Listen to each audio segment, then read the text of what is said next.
हर हर महादेव, जय भोलेनाथ। नमस्कार, मैं साधना पांडे मार्गदर्शन पे आपका स्वागत करती हूँ। तो चलिए दोस्तों, आज हम जानेंगे सफला एकादशी के बारे में। सफला एकादशी 2024 ये साल की अंतिम एकादशी है। पौष कृष्ण पक्ष की ये एकादशी है। सफला एकादशी नाम के अनुरूप फल भी देने वाली होती है। जैसा कि आप जानते हैं, सफला एकादशी का व्रत करने से व्यक्ति को सफलताएं मिलती है, नाना प्रकार के दुर्गुणों से मुक्ति मिलती है। तो सफला एकादशी का व्रत हमें किस दिन करना है? 26 को करना है या 27 तारीख को करना है? सफला एकादशी को क्या खाना चाहिए, क्या नहीं खाना चाहिए, कौन कौन से उपाय करना चाहिए, क्योंकि एकादशी तिथि बड़ी विशेष होती है। जैसा कि आप और अन्य छोड़िए, कथाओं में आप सुनते हैं कि अगर कोई व्यक्ति किसी भी तरीके से एकादशी का व्रत मात्र कर लेता है, इसके नियमों का पालन कर लेता है, तो उसको बड़े लाभ की प्राप्ति होती है। और यहाँ तक कि कई कथाओं में, एकादशी की कथाओं में आप लोगों ने सुना होगा कि एकादशी का व्रत अगर भूलवश भी कर लिया जाए, भूलवश भी रात्रि जागरण कर लिया जाए, तो उसका पूर्ण फल व्यक्ति को मिल जाता है। तो चलिए, आज के वीडियो ऐसे तो नहीं जाने देंगे। आज के वीडियो हम कुछ विशेष उपायों के साथ करेंगे, क्योंकि साल की अंतिम एकादशी है और अंतिम एकादशी पर कुछ विशेष काम भी करेंगे। और सफला एकादशी सच में सफलता देने वाली है, हर कार्य में सफलता देने वाली है। आप लोग कुछ ना कर सकें तो कम से कम कथाओं के माध्यम से सुना करें, समझा करें। एकादशी का महत्व जरूर आपको पता चल जाएगा। और एकादशी की पूजा विधि आज की वीडियो में हम जानेंगे। तो सबसे पहले तो दोस्तों, हम पूजा विधि जानते हैं और पूजा का शुभ मुहूर्त जानते हैं। पूजा का शुभ मुहूर्त 5:15 से और 9:54 तक है। तो 5:15 से 9:54 तक ये पूजा मुहूर्त है। क्योंकि मैं बताती नहीं थी, आप लोगों ने कई बार पूछा कि पूजा का मुहूर्त क्या है, वो भी बताया करें। तो पूजा मुहूर्त, आप इस मुहूर्त को नोट करिए और इसी मुहूर्त में आप पूजन करिए, बड़े आनंद की प्राप्ति होगी। सबसे पहले तो भगवान विष्णु की जो पूजा होती है, जो उनका व्रत होता है, एक दिन पहले से इसका नियम प्रारंभ हो जाता है।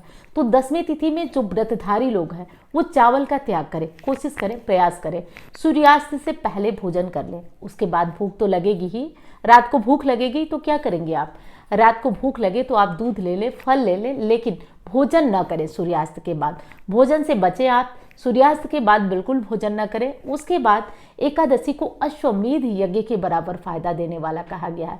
और इस एकादशी के बारे में तो कहा गया है, इसकी महिमा बताई गई है कि हजारों एकादशियों का जो फल होता है वो लेकर एक एकादशी आती है, सफला एकादशी, पौष मास कृष्ण पक्ष की एकादशी।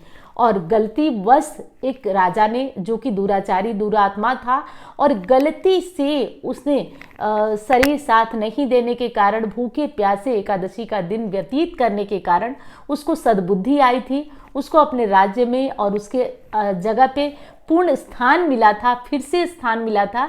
तो इस कारण ये एकादशी बहुत विशेष है और हमारे सबके लिए बहुत विशेष है। तो 10वीं तिथि का नियम बहुत ज़रूरी है पालन करना। अगर महिला इस व्रत को कर रही हैं तो एक दिन पहले बाल वगैरह अपने साफ कर लीजिए। लहसुन प्याज बिल्कुल 10वीं तिथि में भी आपको नहीं खाना चाहिए। अब बारी आती है उस दिन की जिस दिन मुख्य एकादशी है। तो पूजा मुहूर्त मैंने बताया, आप वीडियो को स्किप मत किया करें। पूजा मुहूर्त मैंने बताया, आप उस मुहूर्त को नोट करिए, उस मुहूर्त को नोट करिए। और कहा गया है कि गौदान आप नहीं कर सकते तो केवल एकादशी के दिन आप कुछ फलों का दान करिए, आपको गौदान के बराबर पूर्ण फल का प्राप्ति होगी। और एकादशी के पारण के दिन अन्न का दान करिए, एकादशी के दिन आप कुछ फलों का दान करिए।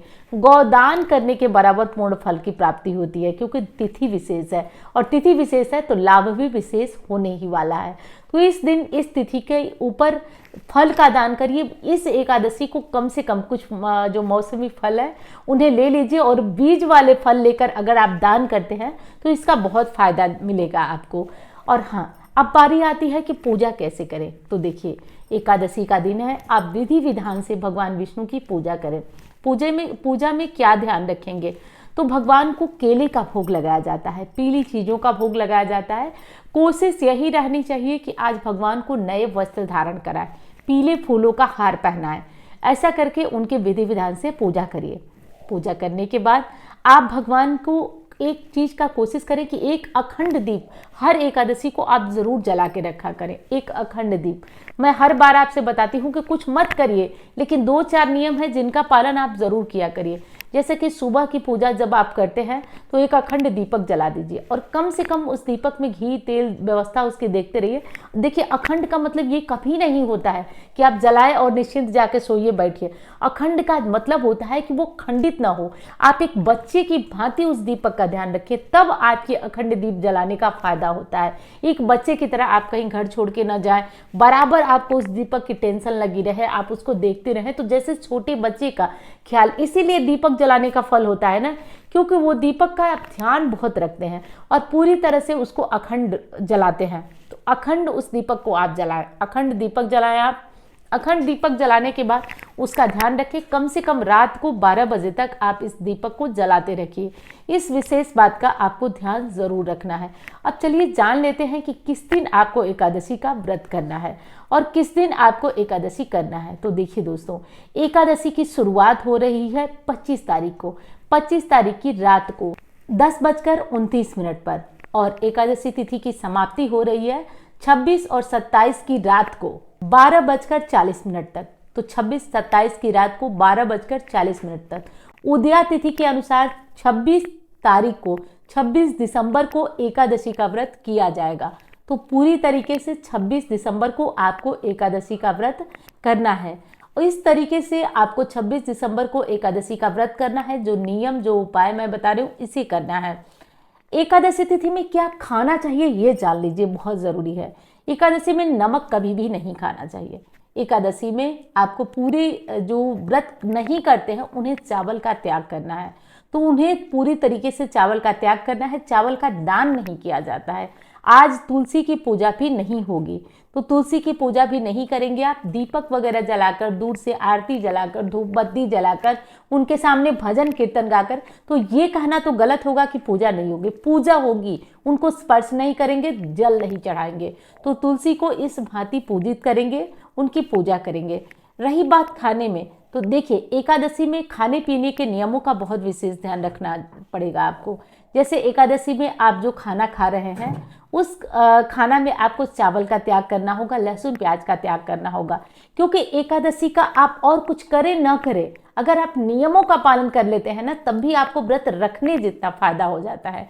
अगर आप कुछ नियमों का पालन कर लेते हैं तो आप लहसुन प्याज का त्याग करिए। जो लोग अन्न का भोग आज भगवान को लगाते हैं, तो ऐसे हमारे शास्त्रों में ऐसा बताया गया है कि आज देवताओं का भी व्रत होता है, इसलिए जो भोग लगाए वो अन्न का नहीं, फल का भोग आज देवताओं को लगाए। तो इस बात का आपको ध्यान हर हालत में रखना होगा। तो इस तरीके से करके करना है। एकादशी में जिनका ब्लड प्रेशर वगैरह लो है, सीधा नमक का प्रयोग ना करें, क्योंकि कहीं भी शास्त्र में बताया गया है कि केवल फल और जल का प्रयोग आप कर सकते हैं और दूध दही का प्रयोग कर सकते हैं। आप अन्न का प्रयोग नहीं कर सकते। आप सीधा नमक का या किसी भी तरह के नमक का प्रयोग ना कर सके। तो इस तरीके से करिए। बाकी फलाहार में भी कई लोग पूछते हैं कि कितनी बार फलाहार करें, तो देखिए इसमें कोई नियम नहीं है। आप जितनी बार चाहे उतनी बार आप फलाहार कर सकते हैं, लेकिन हाँ, व्रत को करना चाहिए, बहुत फायदेमंद होता है। अब चलिए हम लोग बात कर लेते हैं कि आपको एकादशी का पारण कैसे करना है। तो देखिए, पारण आपको करना है 27 तारीख को। 27 तारीख को सुबह 7:10 से 9:10 तक का टाइम है। तो 27 तारीख को 7:10 से 9:10 तक आप इस मुहूर्त में पारण करें। और एक चीज का ध्यान रखिए, पारण में आप चावल का सेवन बिल्कुल कर सकते हैं, कहीं कोई दुविधा नहीं है, दो राय नहीं है, आप चावल का सेवन कर सकते हैं। आप लहसुन प्याज का त्याग करेंगे, पारण में भी आप लहसुन प्याज नहीं खाएंगे। और साथ साथ जो शाम का आपका भोजन होता है, एक बार खाने के बाद वो शाम के भोजन में आप जो खाना चाहें, लहसुन प्याज या जो भी खाना चाहें बिल्कुल खा सकते हैं। लेकिन जो सुबह का आपका पारण वाला भोजन होगा उसमें सरसों का तेल, लहसुन प्याज, इस तरीके की चीजें नहीं आप खाएंगे। तो इस विशेष बात का आपको ध्यान रखिए। पारण में 3 बार भोजन नहीं किया जाता है, एक बार आप सुबह भोजन करें, दूसरी बार रात को। अगर इसके बाद आपको भूख लगती है दिन में कभी भी, तो आप फलों का सेवन कर सकते हैं, फलों के जूस का कर सकते हैं, दूध का कर सकते हैं, छाछ का कर सकते हैं, दही का कर सकते हैं। तो इन सब का प्रयोग आप कर सकते हैं, लेकिन आप अन्न 2 बार ही खाएं।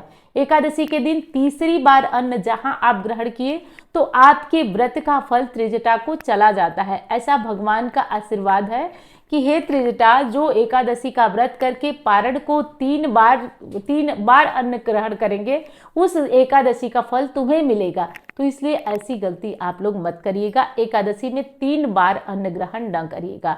अब चलिए हम लोग बात कर लेते हैं कि और कौन सा। एक तो जल, आप अखंड दीप जलाया करिए एकादशी को, बहुत अचूक है। दूसरा अचूक उपाय है कि तुलसी के गमले में, ये मैं बहुत बार बता चुकी हूँ और बहुत लाभ मिल रहा है इससे लोगों को, तो इसलिए मैं बता रही हूँ कि आज तुलसी के गमले में एक तरफ किनारे से थोड़ी मिट्टी हटाइए और उसमें एक सिक्का अपनी मनोकामना बोलते हुए बांध दीजिए। बांध करके पीले कागज में, पीले धागे से पूरी तरह सिक्के को लपेट दीजिए और